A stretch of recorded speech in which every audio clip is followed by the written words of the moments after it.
সে রজনী সম্পর্কে বিশ্ব নবী সাল্লাল্লাহু আলাইহি সাল্লামের একটি হাদিসে কারিমা তেলাওয়াত করেছি। তিনি বলেন, ইযা কানাত লাইলাতুন নিসফি মিন শাবান ফাকুমু লাইলাহা ওয়া সুমু নাহারাহা।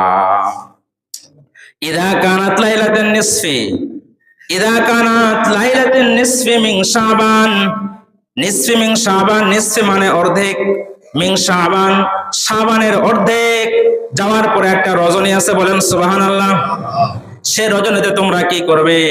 ফাকুমু লাইলাহা, সেই রাত্রিতে তোমরা রাত্রি জাগরণ করে নফল ইবাদত করো। ওয়াসুমু ইয়াওমাহা, এবং পরের দিন তোমরা রোজা রাখো। এটা নফল। এটা কি নফল, এটা ফরজ না, এটা নফল। বিশ্বনবী সাল্লাল্লাহু আলাইহি সাল্লাম বলেন, বিশ্বনবী সাল্লাল্লাহু আলাইহি সাল্লাম বলেন, ওগো আমার সাহাবারা, তোমরা জেনে রাখো, জেনে রাখো, এই নিসফে মিন শাবানের রাত্রিতে পৃথিবীতে যত মানুষ বসবাস করে, প্রত্যেকটা মানুষের রিজিক, ধন দৌলত, ব্যবসা বাণিজ্য, বাচ্চা কাচ্চা, এমনকি কি গাছ লাগাবে, কি গাছ কাটবে, এই বিষয়টুকু আল্লাহ তাআলা লিপিবদ্ধ করে দেয়। সব কিছু লিপিবদ্ধ করে। আর একটা হাদিস আছে, উম্মুল মুমিনিন হযরত আয়েশা সিদ্দিকা রাদিয়াল্লাহু তাআলা আনহা বলেন, একদিন রজনীতে বিশ্বনবী সাল্লাল্লাহু আলাইহি সাল্লাম আমার ঘরে আগমন করলেন। আগমন করার পরে তিনি নামাজে দাঁড়ালেন।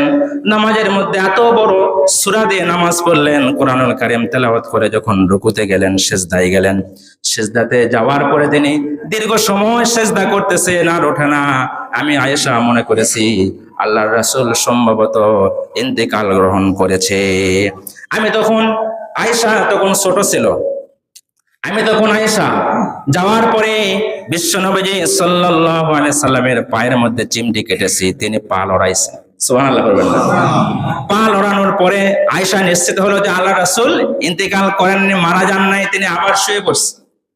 বিশ্বনবী সাল্লাল্লাহু আলাইহি ওয়াসাল্লাম নামাজ শেষ করে বলল, আয়েশা, তুমি আমার পায়ের মধ্যে চিমটি কাটলে কেন?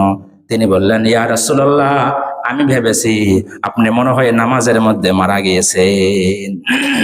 তিনি বললেন, ইয়া আয়েশা, তুমি কি জানো আজকে রজনী কি? বলেন, না, আমি তো জানি না। আল্লাহু আ'লাম, আল্লাহু ওয়া রাসূলুহু আ'লাম, আল্লাহ এবং আল্লাহর রাসূল ভালো জানেন। বিশ্বনবী সাল্লাল্লাহু আলাইহি ওয়াসাল্লাম বললেন, ও আয়েশা, জেনে রাখো, আজকে রজনী হলো লাইলাতুন নিসফি মিন শাবান, অর্থাৎ শাবান মাসের মধ্য রজনী। এই রজনীতে আল্লাহ তাআলা মানুষের ধন দৌলত সবকিছু লিপিবদ্ধ করেন। মানুষ কি খাবে, কি পরবে, সবগুলো আল্লাহ তাআলা লিপিবদ্ধ করে। আয়েশা, সামনে বছর থেকে তুমি এই রজনীতে তুমি জায়গায় জায়গায় ইবাদত করবে এবং পরের দিন তুমি রোজা রাখবে। বলেন সুবহানাল্লাহ।